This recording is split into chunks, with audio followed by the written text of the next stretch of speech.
Assalamualaikum warahmatullahi wabarakatuh. Salam sobat hobi bola. Alhamdulillah timnas Indonesia U23 akhirnya mendapatkan 3 poin pertama di ajang Piala Asia U23 di debutnya yang pertama di tahun ini. Dan ini adalah 3 poin pertama, satu kemenangan pertama dan clean sheet pertama di ajang Piala Asia U23 ini.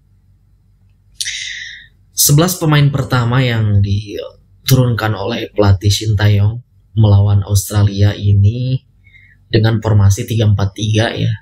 Di posisi kiper Hernando Ari masih menjadi kiper utama, dan di posisi belakang di back masih dengan menggunakan 3 back, yaitu Rizky Ridho, Muhammad Ferrari, dan Komang Teguh.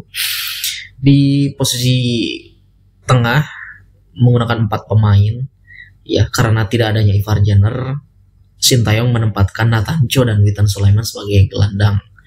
Di sisi kiri ada Pratama Arhan, di sisi kanan Fajar Faturrahman, dan 3 pemain depan yaitu Marcelino Ferdinand, Kelly Schroyer, dan Rafael Struijk. Kick off babak pertama dimulai dan Indonesia langsung menyerang. Peluang pertama yaitu didapatkan oleh Kelly Schroyer ya. Waktu itu dia hampir mencetak gol, namun tendangannya tidak akurat, tidak tepat sasaran. Dan di babak pertama ini timnas Indonesia dan Australia ini memperlihatkan permainan yang saling jual beli serangan, saling serang. Ini benar-benar pertandingan yang seru ya, karena memang wasitnya pun ini adalah tidak memihak kepada siapapun. Ini baru pertandingan gitu, jadi tidak berat sebelah. Ketika wasitnya pun berlaku adil, pertandingan pun enak untuk ditonton. Jadi di babak pertama ini Indonesia memiliki beberapa peluang yang banyak sekali. Ada di awal tuh ada Kelly Schroyer, lalu ada Rafael Struijk, Marcelino Ferdinand juga. Namun para pemain kita belum memaksimalkan atau mengkonversinya menjadi gol. Mungkin itu evaluasi untuk pertandingan berikutnya ya. Para pemain kita semoga bisa, sekecil apapun peluangnya, bisa memanfaatkan untuk menjadi gol. Apalagi di event-event seperti Piala Asia U23 ini ya. Dan pada pertengahan babak pertama, kalau tidak salah menit ke-20-an ya, 22 kalau tidak salah, timnas Australia mendapatkan penalti.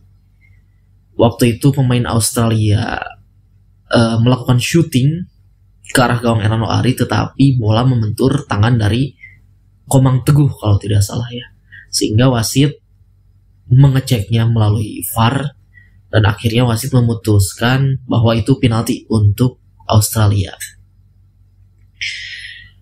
Tetapi akhirnya kiper kita Hernando Ari berhasil menggagalkan penalti dari Australia.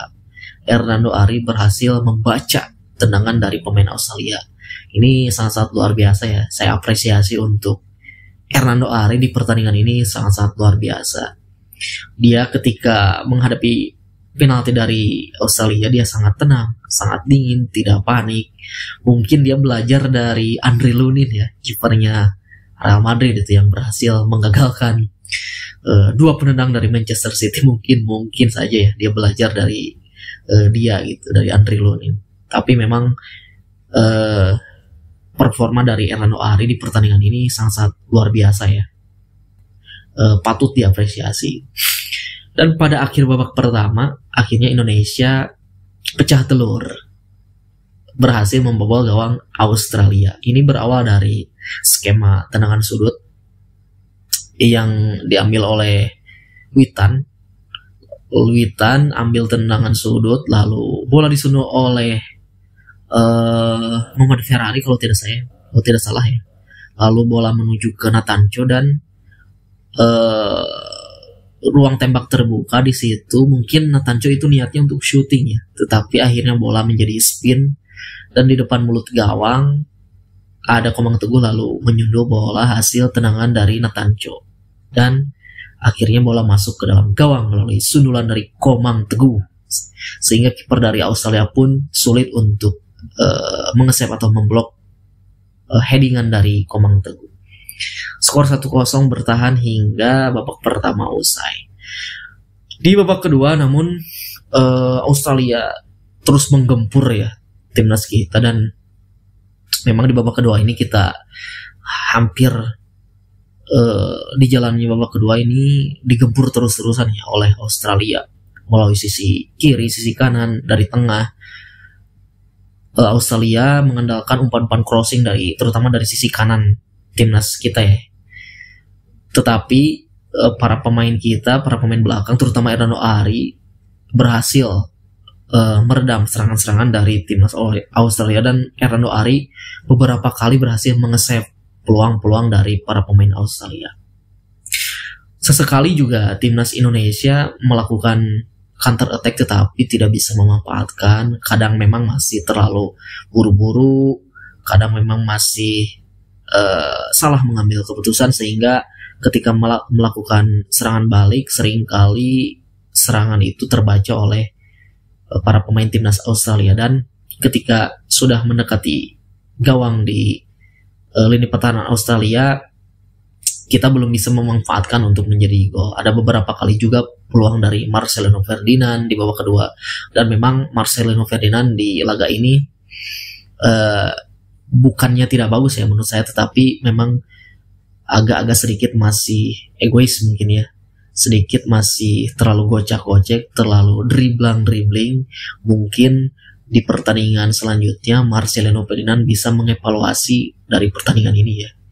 Ya, saya harapkan Marcelino Ferdinand ini setiap kali setelah pertandingan selalu mengevaluasi, karena memang ada beberapa juga yang masih salah mengambil keputusan. Dan ya, kita harapkan kan semoga pemain-pemain seperti Marcelino Ferdinand ini terus berkembang ya. Lalu akhirnya skor 1-0 ini bertahan hingga peluit babak kedua berakhir, dan Indonesia berhasil mengamankan 3 poin pertama. Untuk sementara Indonesia menduduki peringkat kedua klasemen sementara di grup A ini ya. Karena setelah pertandingan Indonesia, ternyata tuan rumah Qatar berhasil mengalahkan Yordania ya dengan skor 2-1. Dan Qatar menduduki peringkat pertama di klasemen grup A ini, dan Qatar dinyatakan lolos ke babak 8 besar karena sudah mengantongi 6 poin dengan 2 kali kemenangan ya. Apapun hasilnya di pertandingan terakhir nanti, Qatar tetap lolos gitu. Dan untuk skenario Indonesia lolos ke babak 8 besar di pertandingan terakhir kita melawan Yordania, itu ada 2 skenario. Yang pertama itu kita harus menang melawan Yordania ya, berapapun skornya, dan yang kedua hasil imbang pun Indonesia akan lolos mendampingi Qatar nantinya.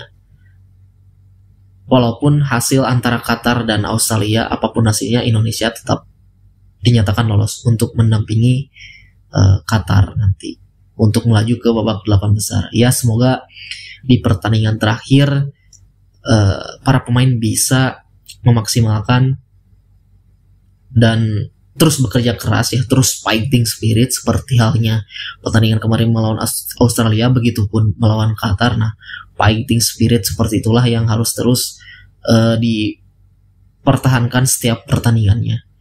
Oh ya, dan saya lupa ada Justin Hubner juga baru bergabung ya, dan katanya memang ketika para pemain lainnya sedang warming up, pemanasan sebelum pertandingan digelar, nah Justin Hubner itu belum datang, sebetulnya belum bergabung ke Qatar. Itu dia masih di bandara katanya, dan waktu akan pertandingan digelar baru Justin Hubner dari bandara langsung menuju ke stadion dan dimainkan di babak kedua. Memang walaupun tidak begitu perform ya Justin Hubner main di babak kedua dengan beberapa menit itu, mungkin karena kebugaran dia masih, istilahnya jet lag ya gitu, kebugarannya masih belum fit karena perjalanan. Tetapi mudah-mudahan di pertandingan terakhir nanti melawan Yordania dia bisa memberikan 100% untuk Indonesia. Ya, itulah video kali ini. Sekian dan terima kasih, sampai jumpa lagi di video selanjutnya.